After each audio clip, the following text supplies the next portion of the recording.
समस्त भक्तजनों, सनातन धर्म प्रेमियों एवं भक्तजनों को हम आज नवरात्रि में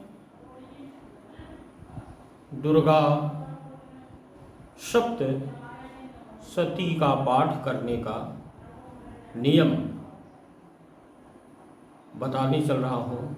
कुछ हमारे भाई लोग जो हैं घर पर कलश स्थापन कर लेते हैं और उनके पास जो है हिंदी में एक पुस्तक आती है दुर्गा सप्तशती की, गीता प्रेस गोरखपुर इत्यादि की, तो उसमें पाठ करने का सिस्टम लिखा रहता है, मगर उसको जानकारी न रहने के बाद ठीक ढंग से पाठ नहीं कर पाते हैं, इसलिए उनको फल की प्राप्ति नहीं होती है। कृपया इस वीडियो को देखें और उसके बाद जो है उसी अनुसार पाठ करें और चैनल को सब्सक्राइब करें। जैसे आपने नवरात्रि में कलश की स्थापना घर पर किए हैं,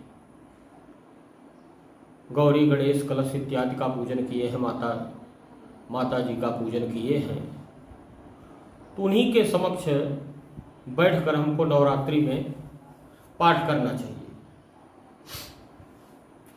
और 9 दिन में जैसे अखंड दीपक आप जलाते हो तो ठीक है, नहीं तो पाठ करते समय दीपक अवश्य जला लेना चाहिए। उसके बाद आपको जल लेकर अपने सिर पर छिड़ककर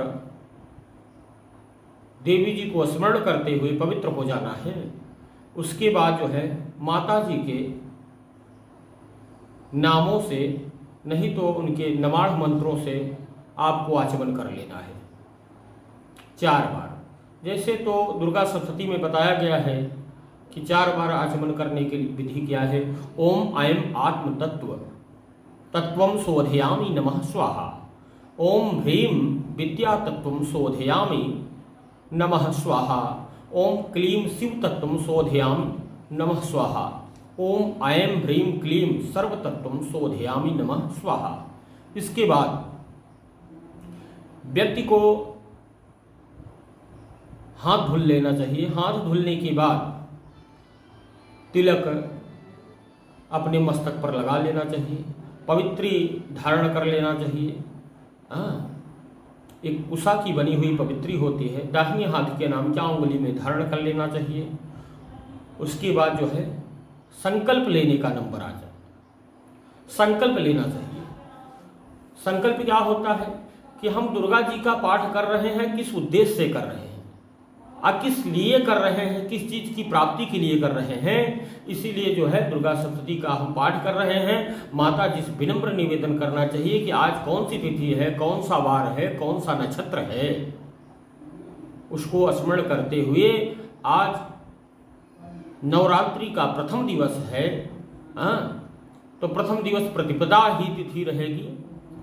उसके बाद जो मास रहेगा उस मास का नाम लेकर आपको संकल्प ले लेना है। आज कौन सा दिन है, संकल्प लेने के बाद जो है किस कार्य के लिए आप दुर्गा सप्तशती का पाठ कर रहे हैं, साधारणतया इसी को संकल्प ले लेना है। संकल्प हाथ में जल, अक्षत, कुछ द्रव्य हो ले लेना चाहिए, दुर्वा हो, कुशा हो, हाथ में लेकर संकल्प ले लेना चाहिए कि माता जी मैं आपको इस कार्य के लिए जो है पाठ कर रहा हूँ और मेरा कार्य सिद्ध हो। उसके बाद फिर आगे बढ़ना चाहिए। दुर्गा सप्तशती के संकल्प लेने के बाद जो है माता जी की सुंदर सी स्तुति बोलना चाहिए। सुंदर सी स्तुति जैसे सर्वमंगल मांगल्ये शिवे सर्वार्थ साधिके शरण्ये त्र्यंबके गौरी नारायण नमस्तुते। इसी प्रकार से स्तुति बोलकर सबसे पहले हम मृत संजीवनी मंत्र का, मृत संजीवनी विद्या का जाप करना चाहिए। उसके बाद फिर मृत संजीवनी मंत्र का जप करना चाहिए। इन मंत्रों को जाप करने से दुर्गा सप्तशती श्रापित है, उस श्राप से मुक्ति मिलती है। 21 बार होता है। इस मंत्र को, मंत्र क्या है? ओम श्रीम क्लीम ह्रीम सप्तशती चंडिके उत्कीर्णम कुरकुर स्वाहा। इसके पश्चात आदि और अंत में 7 बार मृत संजीवनी विद्या का जप करना चाहिए, जो इस प्रकार है। ओम ह्रीम ह्रीम वम वम ऐम ऐम मृत संजीवनी विद्ये मृत मोथा पायोत थापय क्रीम ह्रीम ह्रीम वम स्वाहा। मारीच कल्प के अनुसार सप्तशती शाप विमोचन का मंत्र यह है।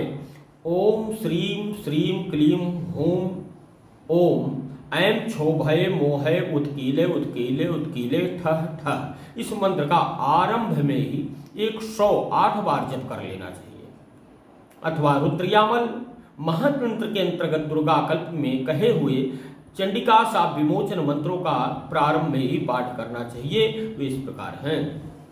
उसके बाद जो है विनियोग करना चाहिए। विनियोग करने के बाद फिर से जो है दुर्गा सप्तशती के मंत्र से शाप विमोचन कर लेना चाहिए। शाप विमोचन के बाद आ जाता है नंबर जो है देवी कवच का। देवी कवच, देवी कवच हमारे शरीर की रक्षा करती हैं माता जी। इसमें पहले विनियोग कर लेना चाहिए, फिर देवी कवच का पाठ कर लेना चाहिए। उसके बाद देवी कवच करने के बाद जो है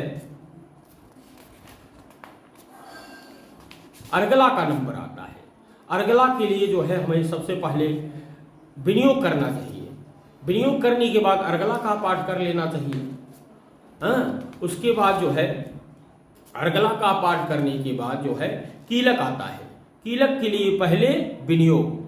विनियोग एक सूक्ष्म तरीके से समझिए कि जो है एक संकल्प है, संकल्प। उसी से उसके बाद जो है कीलक का पाठ करना चाहिए, कीलक का। उसके बाद कीलक के पाठ के उपरांत हमें जो है विनियोग करना चाहिए रात्रि सूक्त का। रात्रि सूक्त का जो है विनियोग करना चाहिए। रात्रि सूक्त 2 लिखा गया है, एक तंत्रोक्त है, एक वेदोक्त है।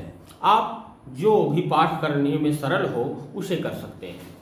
उसके बाद फिर श्री देव्य अथर्व शीर्षम, इसका पाठ बहुत अत्यंत आवश्यक होता है। इसका पाठ जरूर कर लेना चाहिए व्यक्ति को। उसके बाद अथर्व शीर्ष के पाठ के उपरांत और नवार्ण विधि, नवार्ण विधि में विनियोग लेकर अपने अंगों को स्पर्श कर लेना चाहिए। ऋषियादिन्यास, करन्यास, हृदयन्यास इत्यादि करना है। करने के बाद उसके बाद अक्षरन्यास, दिगन्यास, ध्यान। ध्यान के बाद जो है दुर्गा सप्तशती के मंत्र को नवाढ़ मंत्र जिसे कहा जाता है, ओम ऐम ह्रीम क्लीम चामुंडे विचे, इसका 108 बार जप करना चाहिए। रुद्राक्ष के माले पर या देवी चंदन का माला हो। उसके बाद फिर जो है सप्तशती का फिर से न्यास करना चाहिए। न्यास करने के बाद जो है फिर जो है अंगों को स्पर्श करना चाहिए। फिर माता जी का ध्यान करना चाहिए। माता जी के ध्यान के उपरांत हम आ जाते हैं फिर जो है प्रथम अध्याय में। प्रथम अध्याय में जो है प्रथम अध्याय में विनियोग करने के बाद जो है प्रथम अध्याय का पाठ करेंगे। प्रथम अध्याय का पाठ करने के बाद हम द्वितीय अध्याय का पाठ करेंगे। द्वितीय अध्याय का पाठ करने के बाद तृतीय अध्याय का, तृतीय अध्याय का चतुर्थ, फिर चतुर्थ के बाद जो है फिर पंचम अध्याय का पाठ करेंगे। पंचम अध्याय का पाठ करने के बाद खष्टम का, खष्टम का के बाद सप्तम का, सप्तम अध्याय का पाठ करेंगे। सप्तम अध्याय के पाठ करने के उपरांत जो है अष्टम अध्याय का पाठ करेंगे। अष्टम अध्याय के पाठ करने के बाद हम नौमों अध्याय का पाठ करेंगे। नौमों अध्याय के बाद फिर जो है हम दसम अध्याय का पाठ करेंगे। फिर दसम अध्याय के उपरांत एकादश अध्याय का पाठ करेंगे। एकादश अध्याय के बाद फिर हम द्वादश अध्याय का पाठ करेंगे। द्वादश अध्याय का पाठ करने के बाद हम जो है त्रयोदश अध्याय का पाठ करेंगे। त्रयोदश अध्याय का पाठ करने के उपरांत जो है त्रयोदश अध्याय पाठ करने के उपरांत हमें फिर उपसंहार, फिर हमें विनियोग करना चाहिए ऋषियादिन्यास करना चाहिए, करन्यास, हृदयन्यास, अक्षरन्यास, दिगन्यास फिर से कर लेना चाहिए। फिर ध्यान माता जी का करना चाहिए। फिर उसके बाद जो है हमें माला का अपने पूजन करना चाहिए, जिस माले से हम जप करते हैं। उसके बाद फिर करन्यास करना चाहिए, हृदयन्यास, ध्यान करना चाहिए। फिर जो है एक माला हमें जो है 108 बार जो है नमाढ़ मंत्र का फिर से जप कर लेना चाहिए। नमाढ़ मंत्र के बाद फिर जो है विनियोग करके ऋग्वेदोक्त देवी सूक्त का पाठ कर लेना चाहिए। देवी सूक्त का पाठ करने के बाद यह तो सरल तरीके से तंत्रोक्त सूक्त दिया गया है, तंत्रोक्त सूक्त का पाठ कर लें। तंत्रोक्त सूक्त के बाद जो है प्रधानिक रहस्य आ जाता है, माता जी का प्रधानिक रहस्य, उसमें विनियोग है। विनियोग करने के बाद जो है प्रधानिक रहस्य का पाठ कर लेना चाहिए। प्रधानिक रहस्य के बाद जो है फिर से हम विनियोग लेंगे, वैक्त्रिकम रहस्यम का पाठ करना चाहिए। उसके बाद जो है फिर एक रहस्य और रह जाता है, तीसरा रहस्य। 3 रहस्य माता जी के त्रिगुणातीत रहस्यों का मूर्ति रहस्य, मूर्ति रहस्य का पाठ कर लेना चाहिए। मूर्ति रहस्य के बाद देवी जी से प्रार्थना करना चाहिए। प्रार्थना के उपरांत जो है दुर्गा सप्तशती में लास्ट में सिद्ध कुंजिका स्तोत्र का पाठ होता है। सिद्ध कुंजिका स्तोत्र का पाठ करने के बाद हाथ में जल लेकर कि मतलब मैं किस कार्य से माता जी का पाठ किया हूँ, पाठ करने के उपरांत उस जल को लेकर माता जी से बोलिए कि हम इस कार्य के लिए आपका पाठ किया हूँ, मैं आपको इस पाठ की आवृत्ति अर्पण कर रहा हूँ। माता जी अपनी इच्छा अनुसार आपको वर देंगी, आपकी इच्छा पूर्ति करेंगी। जय माता जी, जय जय श्री राधे, जय जय श्री सीताराम। आगे के वीडियो में हम सूक्ष्म पाठ करने का तरीका बताएंगे।